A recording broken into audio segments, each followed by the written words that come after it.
And keys to the matchup. What's David got to do to get by this one? Which David? McDarby. Mother of Runes is ideal. Stoneforge Mystic is very nice. Spot removal and getting a 4/4 or bigger Knight of Reliquary into play. These blue-red Delver decks, of course, all on red removal. So once things are outside of Chain Lightning, Lightning Bolt, and Fort Bolt range, it's problematic to get them off the table. If he's unable to do those sort of things, trying as hard as he possibly can to keep David off of Treasure Cruise, because that's what blows the game open. To that end, he has cards like Gadok Teague, Spirit of the Labyrinth, which prevent that card from getting resolved. So on Stroud's side of the board, it's going to be about the early game and about Treasure Cruise? Yes. And I think Delver of Secrets, or Delver of Secrets and Young Pyromancer. I think Monastery Swiftspear is going to be troubled in this matchup because we know Maverick's so good at blocking on the ground. So I think he needs to find a flyer or make a sea of tokens. Turn 1 Deathrite Shaman from McDarby. We're now going to get to see the rest of his hand as Stroud Jataxian probes him here. And he will go for a start of his own. Gotta be wary, a pretty good accelerating start from McDarby. We'll see if, I don't think Stroud can just let him make a Knight of the Reliquary this early unless he has a daze. Well, as long as the Knight of the Reliquary is a 3/3, he still has the opportunity to catch up. But I think David is best served using a removal spell this turn instead of playing his own threat if he can, particularly because he knows that David has a Swords of Plowshares in hand. So McDarby can just shove aside any threat that Stroud adds to the table. It's going to be a ponder from Stroud. Does not like what he sees. He'll be shuffling. And for Stroud, he also had to crack a fetch land for that Volcanic Island, which means if David has a fetch land into Knight of the Reliquary here, it's Lightning Bolt proof. Not only is it Lightning Bolt proof, but it means that McDarby can start spinning Wastelands and push Stroud out of the game before it really even gets started. Yeah, if you look at Stroud's deck, there are no basic lands in it. 1 Underground Sea and 4 Volcanic Island are the only mana makers. You can wasteland them out of the game very quickly. And the black splash here to enable Cabal Therapies in the sideboard. So with that ponder resolved, we're going to go back over to McDarby's turn. We see Cavern of Souls. That's going to be Thalia, the play here from McDarby. And that Cavern of Souls, I'm imagining, will name human. And Stroud already having some difficulty here. I mean, it's going to be tough for him to function as decks hubbed around a bunch of cheap spells. Those become at least twice as expensive now. With Thalia in play, on top of that, he can no longer fight over Knight of the Reliquary with counterspells. Yeah, and Thalia is so good against this style deck. You see 32 spells in Stroud's deck and 16 lands. He's got so many spells, cards that he wants to play each turn. Usually 2 spells each turn. He's doing it off just 2 to 3 lands. Thalia puts a wrench in that entire thing. So you see Stroud spending his whole turn to Lightning Bolt Thalia. Stroud also already at 15. You know, he's from the Gataxian Probe, these fetch lands. This is a tough matchup. There's no two ways about it. How much do you feel like how much is this a race versus board control? So I'm saying what I see is Stroud, he paid a lot of life points to make sure that he wasn't too far behind on the board. If you want to talk about what happened there. Yeah. That's exactly it. But the problem is that McDarby can make the game about whatever he wants it to be about. He's got tools to play both games. Sword of Fire and Ice, the play for McDarby. Stroud can't let that one resolve. Protection from blue and red, quite good against his blue-red deck. That will get a Force of Will from Stroud. The Wasteland for McDarby puts Stroud back down to 1 land. It does not look like he has another one. Still a card away from being able to Treasure Cruise. You know, and that's still the impressive part of Blue-Red Delver. You look at this board and you say, wow, Stroud almost has Treasure Cruise. And we're still so early in the game. Stroud can brainstorm here, hoping to find a fetch land. There is a significant downside if he doesn't find one, but he'll try for it. 1, 2, and 3. We'll see if he found one. I'm not sure he did. Did not look like it. Yeah, so he's going to be playing off 1 land for a while. He'll cast Jataxian Probe, going down to 12. Deathrite Shaman, Swords to Plowshares, and a Verdant Catacombs. Not too much action on McDarby's side. But you see, it was a tough choice there for Stroud. He had to decide between bolting the Deathrite and casting that Brainstorm. I think he was hoping to do both. If he hits a land that's available to him. It's not a bad turn to Brainstorm. There's a lot of upside, and the worst case scenario is you end up Treasure Cruising next turn, most likely. Yeah, it'll be a little worse of a Treasure Cruise because he'll know that one of the cards on top is not a land, so he only has to see 2 new cards off the cruise. Well, with the Cataxian Probe, it's... With the Cataxian Probe, you're right. Actually, they'll all be new because Yeah. he had the probe. Absolutely right.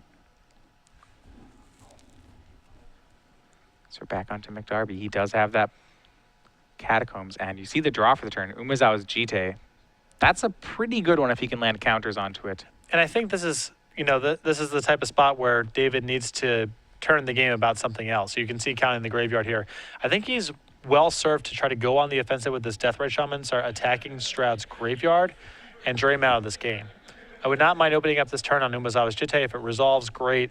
And, if not, that's a Force of Will you got out of his hand, maybe to enable something else down the line. And then start using Deathrite Shaman to eat away at Stroud's graveyard. We'll see if it seems like McDarby may do just that. Fetches for Bayou here with that Verdant Catacombs. That opens him up to black mana to better attack David's graveyard. And we'll see the play here. Swords to Plowshares, Umezawa's Jite, second Deathrite Shaman in hand. He's going to main phase, go after Stroud's graveyard. Takes care of a copy of Ponder. Puts Stroud still at 7 cards, but is dealing damage. And he's going to go ahead and actually opt for the Deathrite Shaman here over the Jite. I like this play. Getting the second Deathrite Shaman in play is really nice, especially if he's able to find a second black source of mana. It means that if Stroud does not have Force of Will in his hand, that he's likely to be able to put Jite into play and attack with it in the same turn. So here's a Treasure Cruise from Stroud. He finds a Lightning Bolt, a Force of Will, and most importantly, he finds a fetch land here. That's going to be Scalding Tarn. Stroud down to 9, but having that mana that he needed so desperately this game. Yeah. Now he can start really deploying his hand. Yep, it's going to be a Lightning Bolt to take care of the first Deathrite Shaman.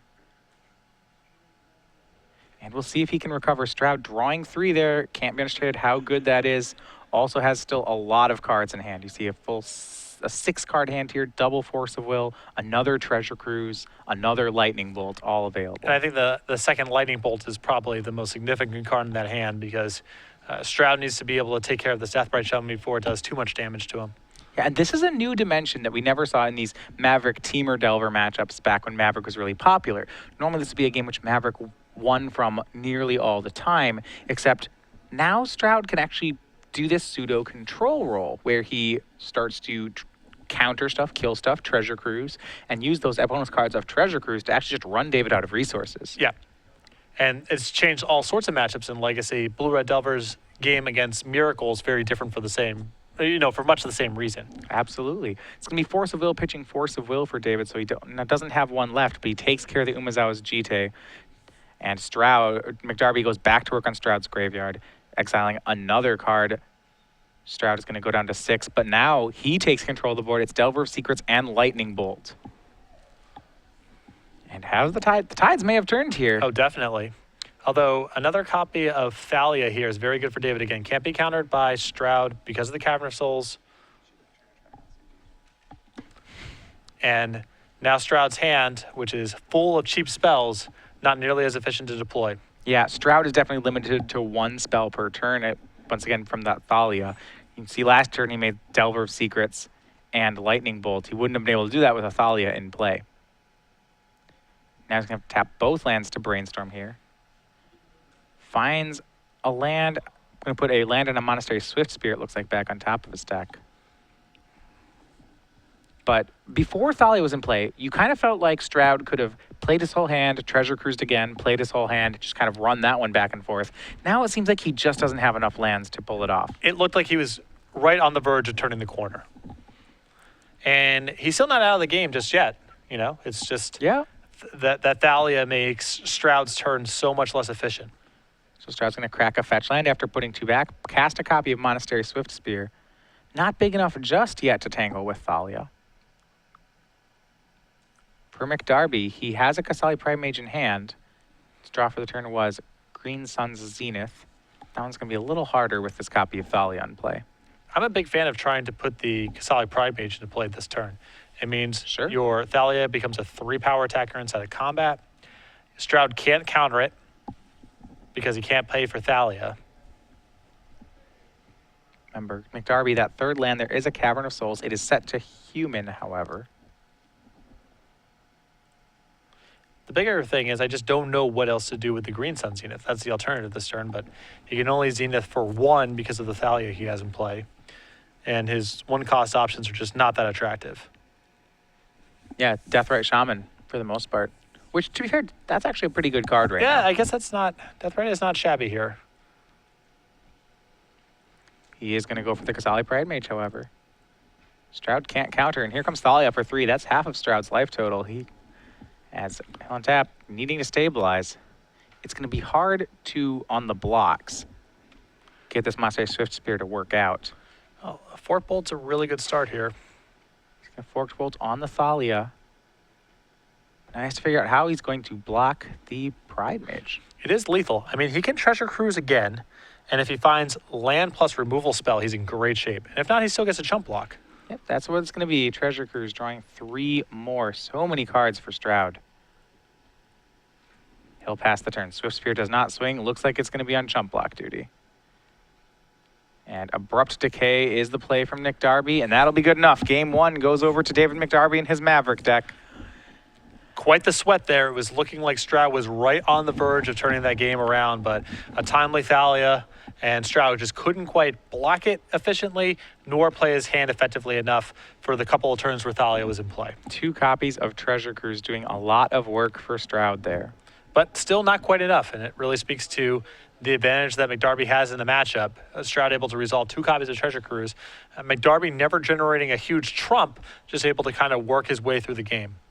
All right, so those players are going to go to sideboard. We talked about it earlier. We have 1 giveaway left. We're going to pitch that question here. So it's going to be our last trivia question of the evening. Patrick has one for you. If you know this one, tweet it at us with the hashtag SCG Premium. This is for a full year's of Star City Games premium content on our website. So with that ado, fire it off. Next weekend, the Season 4 Invitational, the last Star City Games tournament before we hit the Players' Championship in Roanoke the following weekend. Me and you will be in the booth. I'm taking it off. Excuse me. Cedric and I will be in the booth with Patrick Chapin. What city is this event held in?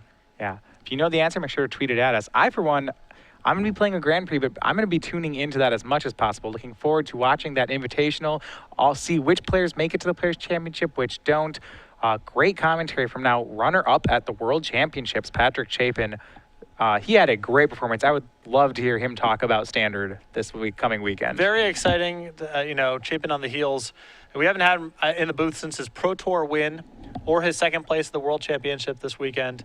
I'm sure he's going to have, he's never had a loss for amusing anecdotes, and I'm sure on the heels of those 2 tournaments, he's going to have a lot of stories to tell. So I'm enthusiastic.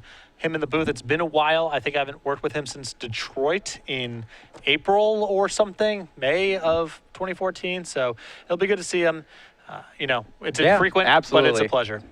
All right, well, let's go back to our match that we have here. This is the Battle of the Davids, Stroud and McDarby. McDarby and Maverick up a game. Going to the sideboards, we'll see what each player brings. Start us with McDarby. McDarby here with a Nile Spellbomb, a Pithy Needle, a Sword of Light and Shadow, 2 copies of Aethersworn Canonist, a Burrington Forge Tender, 2 copies of Containment Priest, a Choke, 2 Zealous Persecutions, a Cataclysm, 3 copies of Thoughtseize.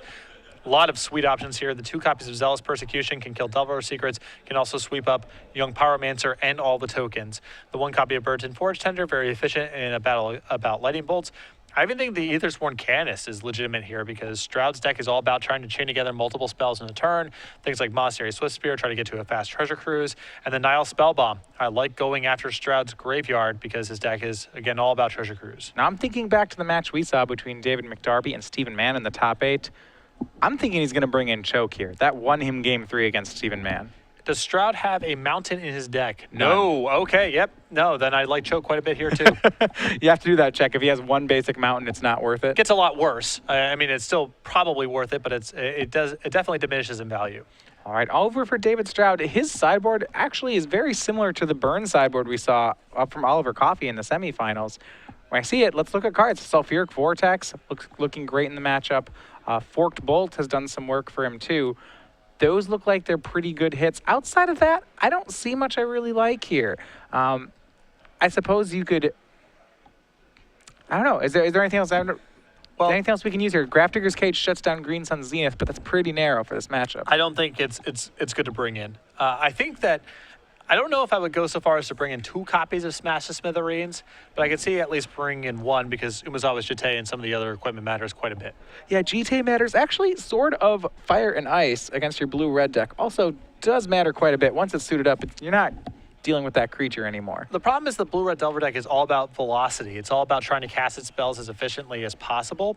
So bringing in situational cards is a big opportunity cost, because if you have a Smash the Smithereens stuck in your hand when it could have been some other castable spell and it prevents you from treasure cruising for a turn, that's really bad. So I'm not sure if Stroud is going to bring in. The cost is pretty high, but the equipment that McDarby has definitely threatening in the matchup, so it wouldn't surprise me if Stroud brought it in. Certainly good point here. Post board, I still like McDarby's side of the matchup. Yourself? I do too. I think that McDarby is bringing more to the table than Stroud, and I already liked McDarby's matchup game 1.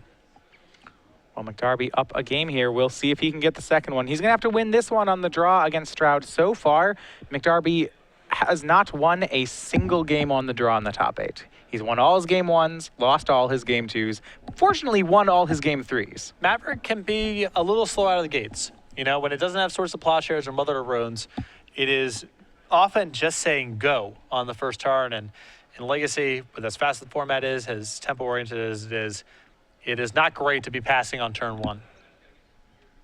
And we have here both players drawing on 7 here. Stroud is on the play.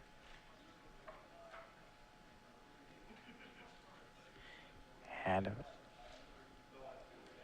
looks like a closer one for Stroud. Looks like we'll be underway. Starting off a fetch land into a volcanic island for Stroud.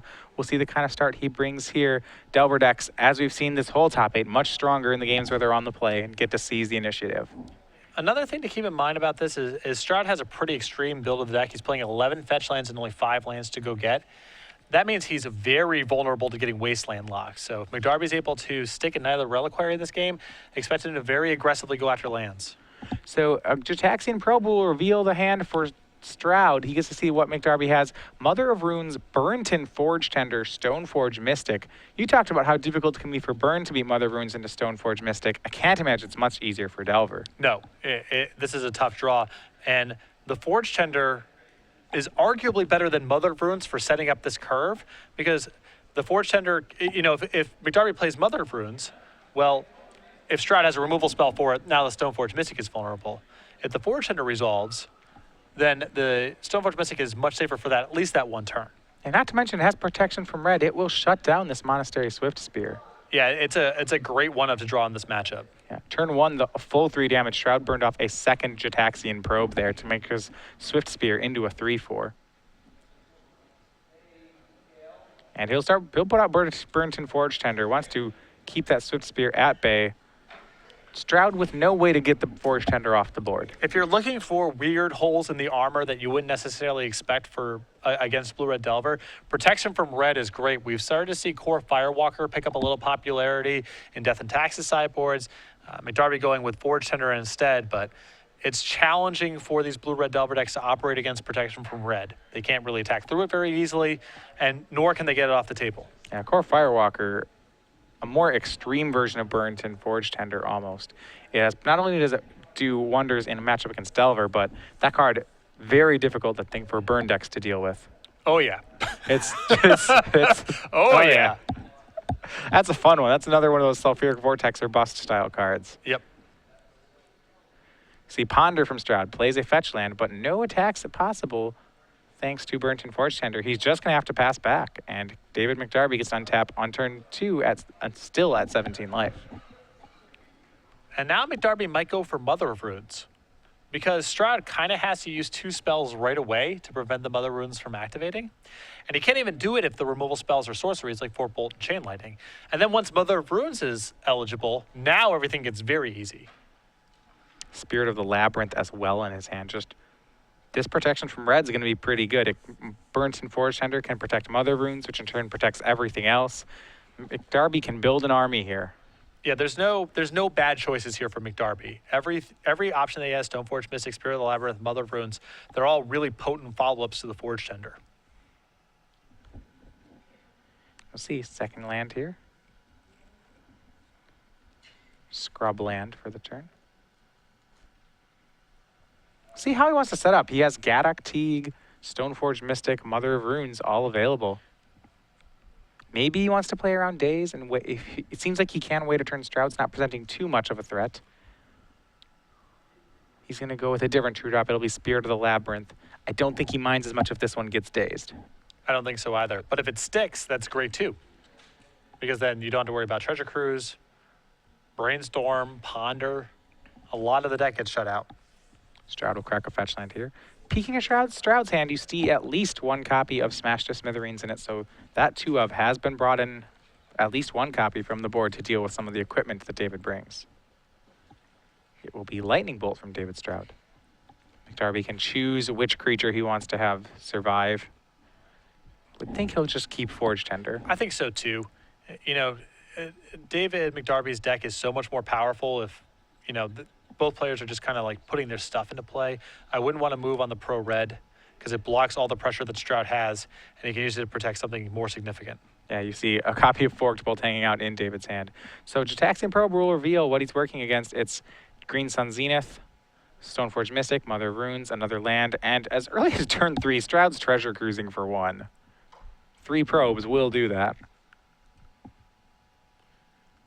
But can he get any forward momentum here against this Forge Tender? Well, he has a second Monastery Swift Spear here, and his last copy of Jataxian Probe, so that will push some damage through. Stroud's going pretty deep here to get a couple points of damage. Yeah, he is. I mean, he's dealt 8 to himself. He's losing the race to himself at the moment, but he does push in 2 points. McDarby will go to 15.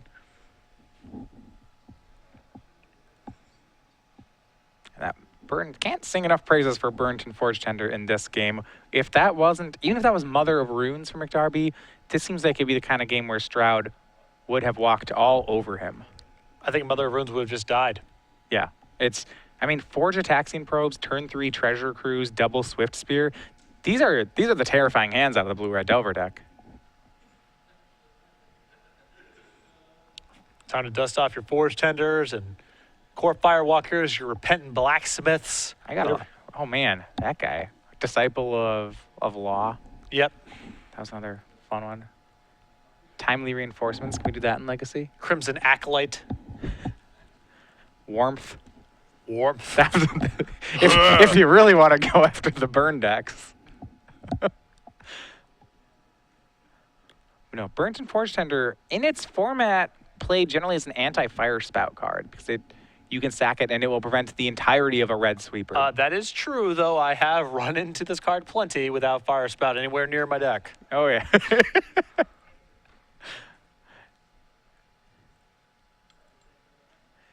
And we see some 1-drops here from McDarby. It's going to be Mother of Runes.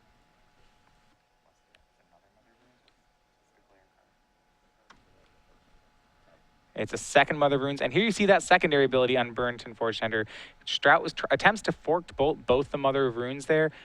Instead of losing them, McDarby can sacrifice the Forge Tender and it will protect both copies of Mother. And now, I mean, Stroud's in a lot of trouble because if McDarby has any creature follow-ups here, it's going to be a big challenge to get anything into play. Yeah, Stroud can't or kill attack creatures through, rather. anymore. It'll be very hard for him to get any creature off the board. That Wasteland there from McDarby doing a good job as well. I believe a second copy of Forked Bolt in Stroud's hand, so he's keeping Stroud just choked enough on mana. We see a Green Sun Zenith for 1 out of McDarby. Stroud can Force of Will here. Not sure if he wants to. Looks like he will.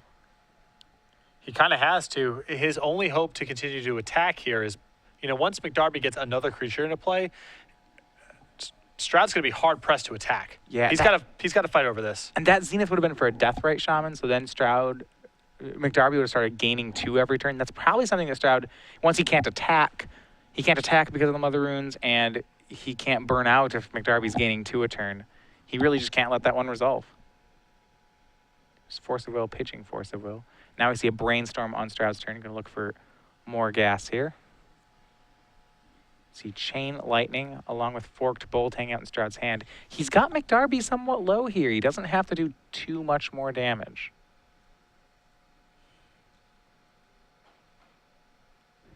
Sulfuric Vortex among the cards from this Brainstorm. Now, there's a couple options here for Stroud. He can forked bolt to tap some Mother Runes here. He can also just send all the burn upstairs. If he bolts at both the Mother Runes, they have to both protect themselves.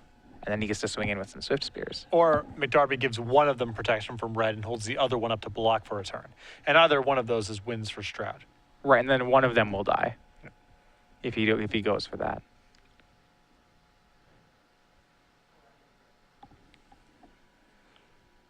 And this is going to be that copy of Forked Bolt, one at each. We'll see what McDarby wants to do. He can tap both his Mother Runes and save them both, but then he'll take 4. He can save 1 and take 2. He can save... Yeah, he's going to save them both, take 4. There we Well, go. it's Brainstorm plus Fork Bolt that got cast this turn. Oh, so that's 6. Yeah. McDarby down to 5, you're absolutely right. And that second Forked Bolt may have been just enough. At 5, McDarby is nowhere near safe. He's got life gain, but it's still a turn away. McDarby, you can tell he really wants a third land and a green source of mana. He's got Scavenging Ooze in hand. If he can get that into play, Yeah, Chain Lightning. gain some life, make it 3/3, then things get real good. If you look at Stroud's hand, there is a Chain Lightning. There's a Ponder. There's another card. It's red. It might be another burn spell. We'll go for Gadok Teague. Interesting. He's playing that one, not the life gain card. Worried about Treasure Cruise? Worried about Treasure Cruise, and also wants to play the Ooze in a spot where he can gain life immediately. It's just more efficient this way. He's going to start with a Brainstorm on Stroud's side. He needs to find just a little more burn here. You see him finding a Delver of Secrets. He can set that one up to flip. Also, he's got to hold on. He kept a Treasure Cruise, but not able to cast it. And if Stroud set this Brainstorm anticipating that he was going to be able to Treasure Cruise this turn, this might have eaten up Stroud's whole turn. Yeah, he'll cast Ponder. And that's one of those things that you always feel, you never cast the Treasure Cruise for more than 1, right? So it feels like a 1-mana spell, but Yeah. Gadok Teague, he stops that one. It's kind of like how he stops Forcible, the 5-mana spell, which Stroud, with only 5-mana producing lands in his deck and one in his graveyard, just can't hardcast. So McDarby's still kind of holding on here. Keep in mind, though, Stroud's also quite low himself. I mean, McDarby can switch gears here, and especially if he draws a green source of mana next turn, I think he can attack with Gadok Teague. He can start getting in. And he'll want to. He can, with these Mother Runes in play for McDarby, he can switch rolls and push damage very quickly. And there's a forest. Slight misstep here from Stroud on the Treasure Cruise. Can he recover from it? He does have a Chain Lightning. He has 3 points of burn already. And you think if he knows about it, maybe he plays the Delver of Secrets that turn, hopes to flip it, swing 3, and burn for the win. Yeah, I think there's got to be some other way for Stroud to manage that turn. McDarby can't block the air right now.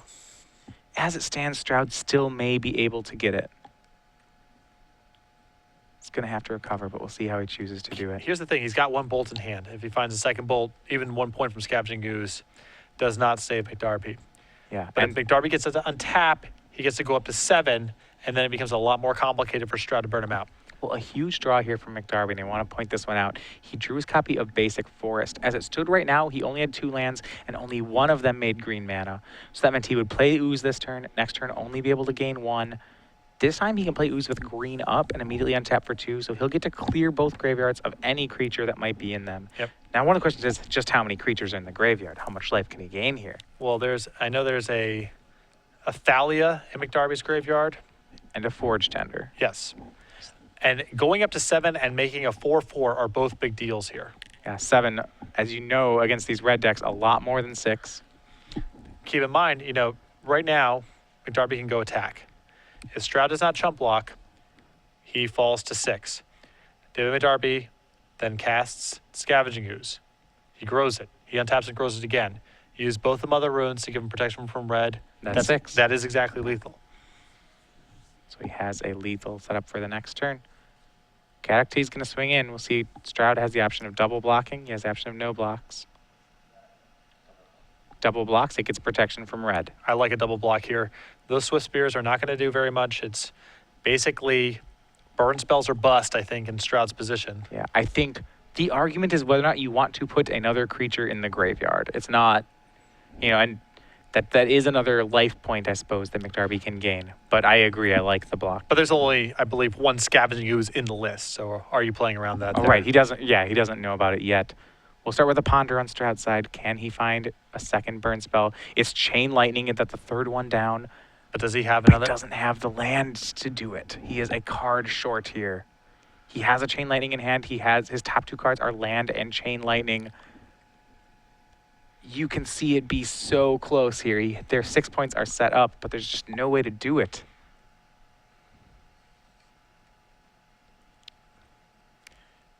And he's got a Shuffle because he knows he's dead on board.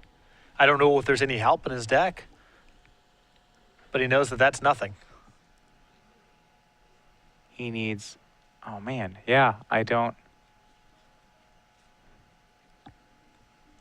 So close to that was what he needed to see off the Ponder, or maybe a turn ago, what he wanted to see off a Ponder. The thing is, I don't think Stroud needs to concede just yet. You still got to make McDarby pull the trigger, but with that Scavenging Ooze pulling McDarby up to 7, I think Stroud's going to be hard pressed to win no matter what.